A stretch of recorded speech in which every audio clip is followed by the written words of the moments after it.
Ay mga loves, naalala niyo ba yung niluto kong soup kagabi? Eto, continuation nito loves. Ngayon ko pa lang siya kakainin. Check natin. Check natin muna. Pinapakulo ko siya loves. Ayan. Hmm. Alam niyo loves kanina, sinala ko to. Sinala ko siya kung pinapakulo ko muna. Sinala ko siya loves. Tinanggal ko yung mga buto, mga meat, tapos tinanggal ko lahat yung mga radish, tapos sinala ko yung sabaw, tapos nilipat ko siya dito sa malaki. Ayan, so ngayon ready na siya loves. Sincheck ko na yung mga ano niya, lahat ng kanyang mga seasoning. Ikaw na bahala kung anong gusto mong lasa loves. Lalagyan na natin siya ng gulay. Actually, yun na lang okay na yun, loves. Pero ako, meron kasi akong gulay dito. Meron akong mustard. Ayan. Mustard sa dahon. I love it, love. Ayan siya. Yung mga ganito siya, love. Ang cute nila. Tapos ang sarap-sarap pang sigang or panlaga, loves. Ayan. Ganyan na lang siya. Ready na to. Super sarap na yan siya, loves. Yan na yan. Ayan. Maraming gulay kasi nahilig ako sa gulay. Ito, yung mga malalaki may bali-baliin na siya, love. Ayan. Tapos ano na, ipakukulo ko lang siya ng 5 minutes and ready na siya, love. Okay. Ayan. Loves, kumukulo na. Kaya, excited na ako. Gutom na ako, loves.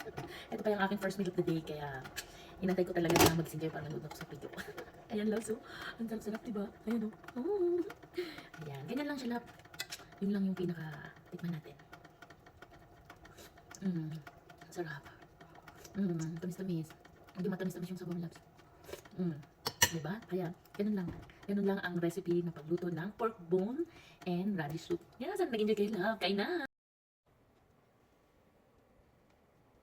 Ayan na siya, loves. Ganyan kasarap yung ating pork bone and radish soup. And now, mga ka-loves, maghukad na ta. Takto ba? Maghukay. Maghukad.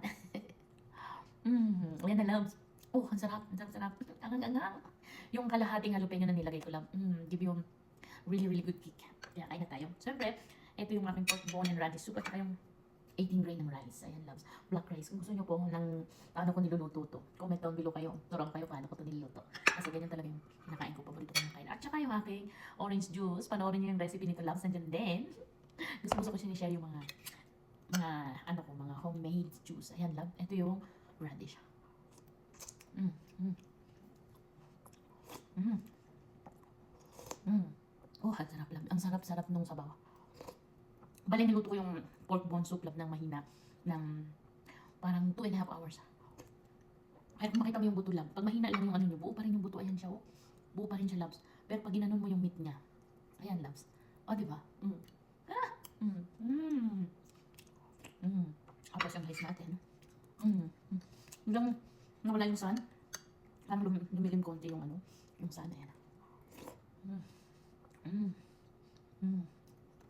So good. Paborito ko talaga yung mustard na leaves. Ano sa mga sinigang lang? Ang tamang mustard.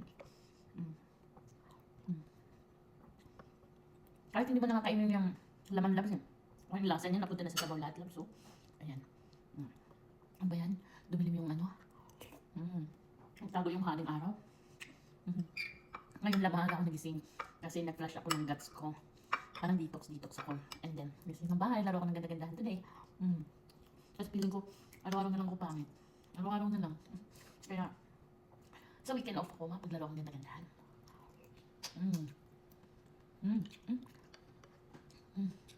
Ang sarap.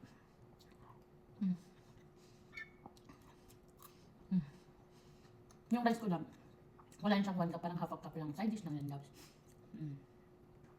Wow, ang sarap. Ang sarap niya, loves. Ay, yung laman, loves. Ito yung laman niya na ano na yung mga buto. Lalo na kung ang buto-buto niya, loves, yung baka. The best. Mapaan ng baka, loves, yun yung pag nakabila ko. Paan ng baka. Lahat ng mga paa binibili ko. Paan ng baboy. Paan ng baka. Kasi nandun yung flavor, loves, sa mga ganong sabaw. Ito mga sabaw mo, loves. Piliin mo yung mga buto-buto. Ito, halo na to. Pork neck bone at saka yung ribs.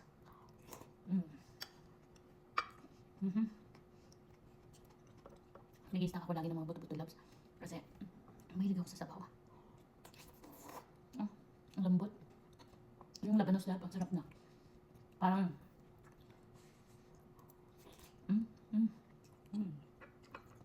parang jelly na siya, love. Ang sarap pa yun. Napunta na, pabis na ako, loves. Napunta na sa sabaw lahat yung sarap. Napanayang ko, loves. Yung bangs ko, pinanindigan ko ng pambain. Pero aminin ko sa inyo kanina, after ko mag-bath, gupitin ko na sana yung bangs ko, loves. Buti na lang, natipigilan ko. Sabi hindi ako bangs.